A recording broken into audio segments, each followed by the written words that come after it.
We're going to get started. I'm led to believe, almost told, that Mr. Waxman is on his way, and we're only doing opening statements this afternoon. So the committee will come to order. The chair recognizes himself for an opening statement. Today we're going to mark up two important bipartisan energy bills as part of our open, all-of-the-above approach to protect jobs and keep energy affordable for all Americans. These bills, H.R. 3826, the Electricity Security and Affordability Act, and H.R. 2126, the Better Buildings Act, are positive steps toward a more sensible energy policy for the nation. Coal is our largest source of energy and a significant driver of jobs. It is both plentiful and affordable, and the energy produced from it is highly reliable. With coal as a foundation of our all-of-the-above strategy, we have a diverse and secure electricity portfolio that also includes natural gas, nuclear, and renewables. And with coal, we can continue providing homeowners and small businesses with reasonable electric bills and manufacturers with low energy costs that help them remain globally competitive. But EPA's proposed greenhouse gas standards for new coal-fired power plants do threaten the viability and reliability of our entire system. EPA's harm is no longer speculative, as a number of coal-fired power plants have already shuttered or are scheduled to close in the near future. Their owners have attributed the shutdown, at least in part, to EPA's regs enacted over the last 5 years. Jobs have already been lost as a consequence of these anti-coal measures, and EPA's proposed rule would serve to accelerate the demise of coal. The agency's proposed new source performance standards would surely be the nail in the coffin for any future coal-fired power plants requiring carbon capture and storage technologies that we know are not yet commercially available. The Electricity Security and Affordability Act is necessary to keep EPA accountable and to keep American energy affordable as well as reliable. It contains a number of eminently reasonable measures to ensure that coal remains a part of our future, and I particularly want to thank our colleague Ed Whitfield as well as Senator Joe Manchin for their work on this bipartisan and bicameral bill. I would urge my colleagues to join me in standing up for jobs and passing this thoughtful legislation to restore balance to EPA's power plant regs. We're also going to consider H.R. 2126, the Better Buildings Act, a bipartisan bill authored by David McKinley and Peter Welch. This legislation takes a critical step for energy efficiency by facilitating greater cooperation between landlords and tenants to save energy in our nation's commercial buildings. It takes a market-driven, voluntary, best practices approach to align building owners and occupants to reduce energy usage. I would urge my colleagues, I commend my colleagues for their bipartisan efforts on this important legislation, and also urge its approval. The cold weather that we've experienced in recent weeks underscores just how important it is to have affordable energy for our homes and businesses. So I'd urge my colleagues on both sides of the aisle to support both of these bills as part of a true all-of-the-above energy strategy. Now recognize the gentleman from Texas, Mr. Green, for an opening statement. Thank you, Mr. Chairman, for you and the ranking member for bringing up this bill. Today we're here to discuss two topics of great importance, the energy efficiency and greenhouse gas regulation. I'm pleased to see that the two parties have once again demonstrated the ability to work together on furthering energy efficiency initiatives. H.R. 2126 represents strong bipartisan work that will ultimately reward all involved parties.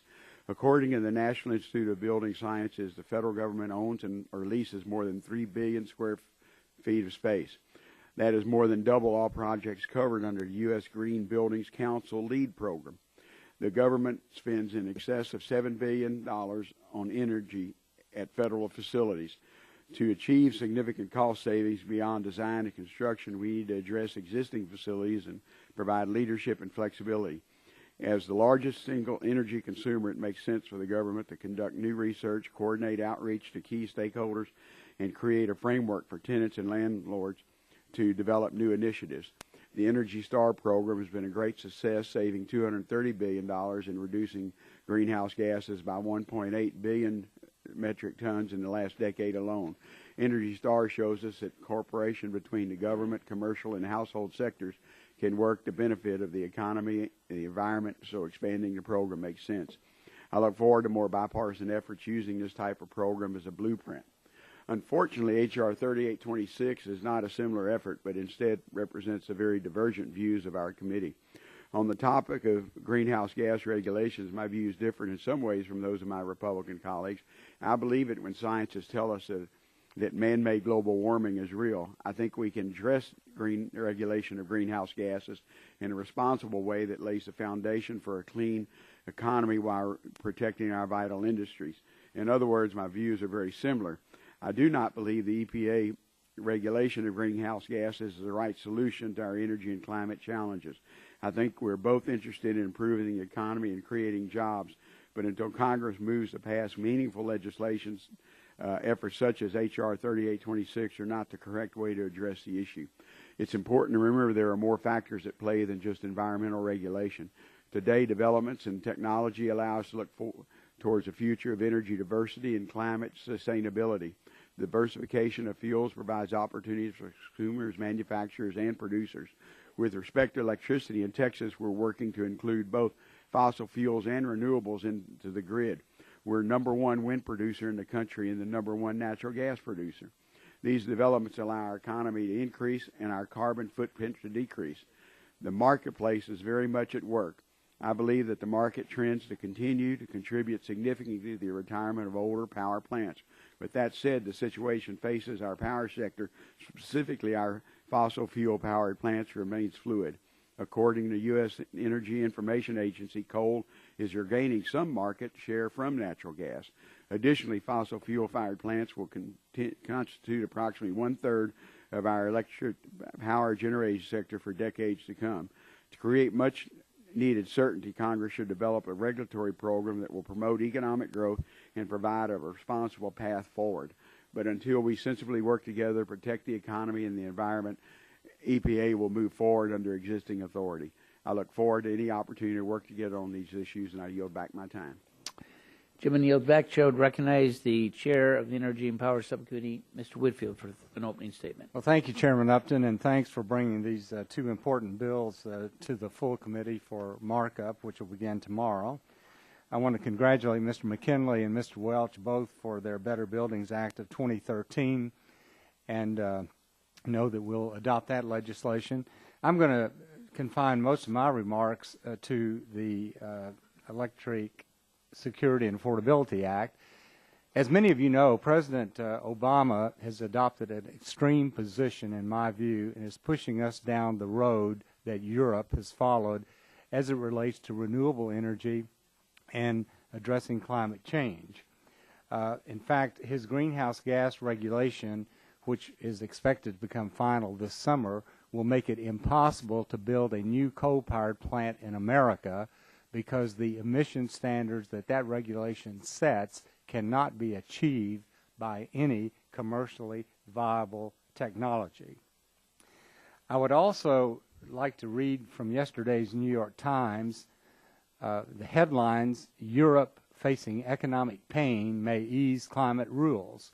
For years, Europe has tried to set the global standard for climate change regulation, creating tough rules on emissions, mandating more use of renewable energy sources, and sacrificing economic growth in the name of saving the planet. High energy costs, declining industrial competitiveness, and a recognition that the economy is unlikely to rebound strongly anytime soon are leading policymakers in Europe to begin easing up in their drive for more aggressive climate regulation. On Wednesday, the European Union proposed an end to binding national targets for renewable energy production after 2020. The legislation that we'll be voting upon tomorrow and debating tomorrow is a common sense approach. Basically, it sets limits that are achievable with existing technology, adequately demonstrated. It does not mandate the building of coal-powered plants. It only says, and the result will be in the future, if it's determined, say natural gas prices are higher, and someone wants to build a coal-powered plant in America, as they do everywhere else in the world, they will be able to do so using the best available technology. So we think it's a reasonable approach. I want to thank those Democratic members and Republican members that have worked on this legislation. Certainly want to thank Senator Manchin of West Virginia and other Democrats in the U.S. Senate who are working with us on this legislation, and I urge its passage. And with that, I yield back the balance of my time. Chairman yields back. Chair would recognize the ranking member of the full committee, Mr. Waxman, for an opening statement. Thank you, Mr. Chairman. Future generations will be appalled that we're considering this bill. It denies the science of climate change and tries to stop EPA from protecting the American people from carbon pollution. It's a recipe for climate disaster.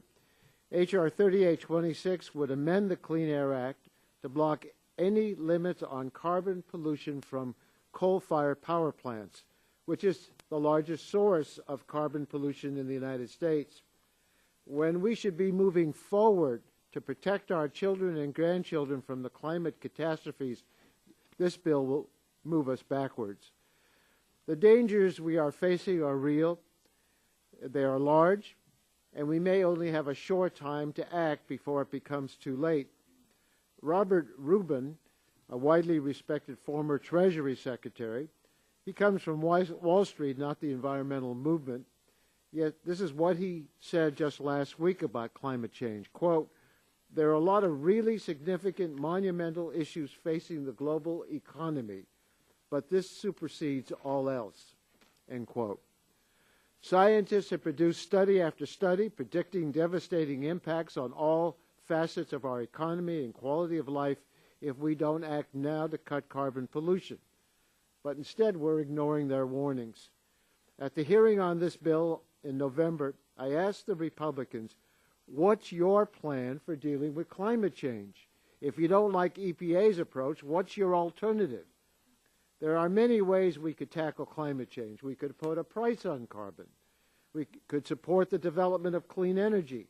We could put limits on carbon pollution. But this bill is not an answer. It denies there's a problem, blocks EPA action, and weakens the Clean Air Act. EPA has proposed requiring new coal plants to use available controlled pollution. But this bill will block EPA from finalizing and implementing this rule. The bill also would block EPA from even proposing a plan for cutting carbon pollution from existing coal plants. EPA has been engaging with stakeholders to develop a reasonable and cost-effective approach, but this bill would halt that process. My message to my Republican colleagues remains simple. If you don't like what EPA is doing, tell us what your alternative plan is. If you have other ideas for achieving the reductions in carbon pollution that scientists say are necessary to prevent catastrophic climate change, let's hear them. But if you don't, you should step aside and let the President lead. The committee is also considering the Better Buildings Act today. This legislation in no way offsets the damage that would be done by the Whitfield bill. And nevertheless, it includes consensus provisions to develop a voluntary program to promote energy efficiency in spaces leased by tenants in commercial buildings, and I would certainly support that legislation. But I think this other bill, H.R. 3826, is an embarrassment for this committee to be considering, and I suppose will be voted out, hopefully not to go anywhere, but nevertheless it's an expression of our heads in the sand as climate change rolls on and causes more and more destruction. Chair would recognize the gentleman from Louisiana, Mr. Scalise, for an opening statement. Thank you, Mr. Chairman. I want to thank you for holding this markup today. I'm proud to be an original co-sponsor of H.R. 3826, the Electricity Security and Affordability Act. As I've said before, President Obama's radical global warming agenda and his desire to implement sweeping environmental regulations will raise prices on American families. The Energy Information Administration backs me up by projecting that U.S. residential electricity rates will rise in 2014 and again in 2015. The federal government should not be trying to regulate certain modes of electricity generation out of existence. H.R. 3826 will ensure that we continue to have the energy diversity that protects us against higher costs. It's just common sense that we should use all the resources available here in the United States to become more energy secure. Ironically, while President Obama continues to blindly pursue this global warming agenda, I just got word from my wife a little while ago that school for our kids will be canceled tomorrow and Wednesday because of snow in New Orleans, which we don't get very often. In fact, it's been years since the last time it snowed in New Orleans. And, of course, when we had the hearing last week, I pointed out that 2 weeks ago it was so cold in Chicago that the polar bear was not allowed to go outside. So as the president continues to run jobs out of our country with his global warming agenda, I do think it's important to point out what's really happening in the real world, but also not just what's happening in terms of how cold it is, but how devastating the president's impacts are on jobs in America. If we want to talk about damage this bill might do, it's not our job to be concerned about the Chinese jobs that will not be created because we'll be keeping them back here in America. The Energy and Power Subcommittee also received testimony from the coal, gas, nuclear, and renewable sectors. Everyone who testified agreed that diversity in power generation is essential to keeping prices low and ensuring electricity reliability. In committee testimony, one white paper said, quote, "The fact is, diversity of fuel sources provides lower electricity rates, which promote national economic and job growth. U.S. regulatory policy is now pushing electric suppliers in one direction with the potential for significant economic harm," close quote. Our legislation would restore a much more prudent approach. I'm also glad the committee is considering H.R. 2126, the Better Buildings Act of 2013. This legislation will help building owners and tenants find ways to more efficiently construct facilities and save money. Again, I'd like to thank the chairman for this markup, and I yield back the balance of my time. Gentleman yields back. Chair would recognize the gentleman from Vermont, Mr. Welch, for an opening statement. We got to help you out. When it gets cold and it snows, we go to school. We'll give you some Carhartts. Get you ready. This is a good day on the Better Buildings Act. Dave McKinley has got a lot of experience in this before he came to Congress, and he and I have been working together on this for a very long time. And David, thank you so much for an incredible job. And what's so tremendous about this is that despite all of our differences, energy efficiency is a place where we can save money, create jobs, and it'll have a positive impact on the environment.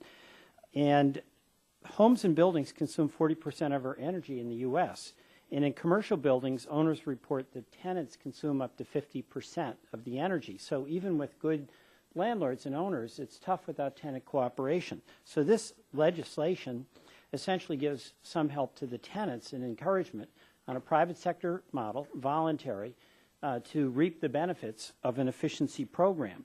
And that's the voluntary Tenant Star program. And we combine Energy Star buildings with Tenant Star rentals. We can optimize energy efficiency and shorten payback periods. There's one incredible example that just shows how much this can do. There's the 3 Logan Square building in Philadelphia. Reed Smith, a tenant in this space, partnered with NRDC, and the combination of building an energy-efficient office and an Energy Star building provided Reed Smith with a 34% better energy-saving performance compared to basic code compliance. That was $1.8 million in electricity savings over the life of the lease and a 1.6-year payback period. So this really can work. In that private sector model, we hope we can have real value for federal office space as well. So it's been tremendous working with David. And Mr. Chairman, I really appreciate your help because you've been encouraging us from the very beginning, along with Mr. Whitfield and Mr. Rush and Mr. Waxman also have been very much there. But, we've got some private sector folks who've been pushing on this. They're out in the real world. And the Real Estate Roundtable, and particularly Dwayne Desiderio, has been helping on this from day one. He's with the Roundtable. And I want to thank some other stakeholders, including, but this is by no means the complete list, the U.S. Green Building Council, the Alliance to Save Energy, and NRDC for their support, And I look forward, Mr. Chairman, to working with you and my colleague, Mr. McKinley, for successful committee passage and hopefully fuller passage and then Senate passage. I yield back. Gentleman yields back. I look forward to working with the gentleman. You've done great work, really have, and I'm pleased to see this bill move through the subcommittee. Chair would now recognize Mr. Latta for an opening statement. Well, thank you, Mr. Chairman. And today's markup is an important step towards ensuring hardworking American families continue to have access to reliable, low-cost energy. H.R. 3826, the Electricity Security and Affordability Act, is a bipartisan, bicameral response to the EPA's effort to eliminate coal-fired power from our nation's energy mix. As I've said many times before, we all want cleaner air and a healthy environment for generations to come. But costly, unachievable government mandates are not the answer. There is no doubt if the EPA moves forward with its greenhouse gas regulations, energy prices will increase. The Ohio families I represent are already having to make difficult budgetary decisions among health care, food, and other necessities. Increased energy costs will only make the situation worse. Our most vulnerable citizens, including our senior citizens who are on fixed incomes, would be especially hard hit. I do not believe we should live in a world where American families have to choose between a hot dinner or a heated home. Our approach to a better energy future should be one of innovation and economic growth balanced with realistic agency standards. Our power suppliers are already finding ways to be cleaner and more efficient without sacrificing access to affordable energy. I support these efforts and CO's important role, which is why I'm an original co-sponsor of H.R. 3826. I urge my colleagues' support, and Mr. Chairman, I yield back the balance of my time. Gentleman yields back. The chair would recognize the gentleman from Texas, Mr. Olson, for an opening statement. Thank you, Mr. Chairman, for holding today's markup. We have two strong bills before us. The first of the bills is the bipartisan Better Buildings Act from my colleagues, Mr. McKinley, West Virginia, and Mr. Welch, my parents' new home state of Vermont. I asked my colleague from Vermont to talk to my parents about driving to school in the snow. They'll tell you that the last place you want to be in southeast Texas when it snows is on the highway. It's a very, very dangerous place to be. Texans are among the biggest energy users in the country. That's not a surprise. Anyone who's been to Houston in July knows that a powerful air conditioner is the key to happiness and economic growth. A gallon of Bluebell ice cream doesn't hurt either. My bosses in Texas 22 pay their bills and have the right to use energy as they see fit to live their lives. However, with so many federal buildings, the less energy the government uses, the more money we save the taxpayer. Improving federal efficiency helps, in a small way, to reduce wasteful spending. This bill creates a pathway to lower federal power usage. It also allows the federal government to set an example, without mandates, for the private sector to follow as they see fit. That makes a lot of sense to me. The other bill before us is Chairman Whitfield's Electricity Security and Affordability Act. I was a proud co-sponsor of this bill. As I discussed in our subcommittee markup, this bill is of critical importance. The Obama EPA has used even well-worn sections of the environmental law to write some of the strictest regulations this nation has ever seen. The Court of Appeals here in Washington has been busy sifting through 4.5 years of overreach.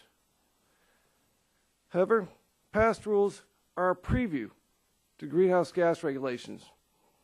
As we heard in subcommittee, EPA's new rule for coal power is impossible for plans to meet, even with 1, federal funding, 2, a way to sell captured carbon at a profit, and 3, a completed CO2 pipeline. The carbon capture technology being required by EPA is unaffordable. Without today's legislation, EPA is essentially banning coal, one of the most reliable and cheapest sources of energy in our grid. The Whitfield Mansion bill also prevents unreasonable carbon regulations on existing coal plants. With the Obama's EPA's track record, energy consumers in states like Texas literally cannot afford a rule that devastates our coal fleet. Mr. Chairman, I look forward to voting for both bills at tomorrow's markup. I yield back. Gentleman yields back. Chair would recognize gentleman from West Virginia, Mr. McKinley, for an opening statement. Thank you, Mr. Chairman, for bringing these two bills before us today for the comments and tomorrow's votes. Last year, our office hosted a roundtable discussion on climate change in the district. We had climate scientists, economists, and academicians from all sides of the issue. Well, we may have differed our opinions on what Congress should do. The one thing that stood out that we had common ground on, and that was on energy efficiency. Finding ways to use energy more efficiently is common sense. We ought to be promoting efficiency as a way to save energy, money, and create jobs.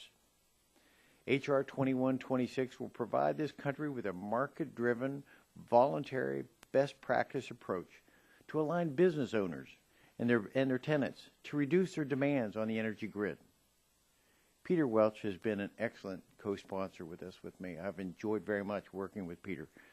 We've had a great relationship on dealing with this and other matters on energy efficiency. This is where it demonstrates where Republicans and Democrats can work together. As just one of two licensed engineers in Congress, with over 50 years in the construction experience, I understand just what it takes to make our buildings more energy efficient. This legislation is supported by everyone from manufacturers, restaurateurs, the gaming industry, contractors, labor, and environmental advocates.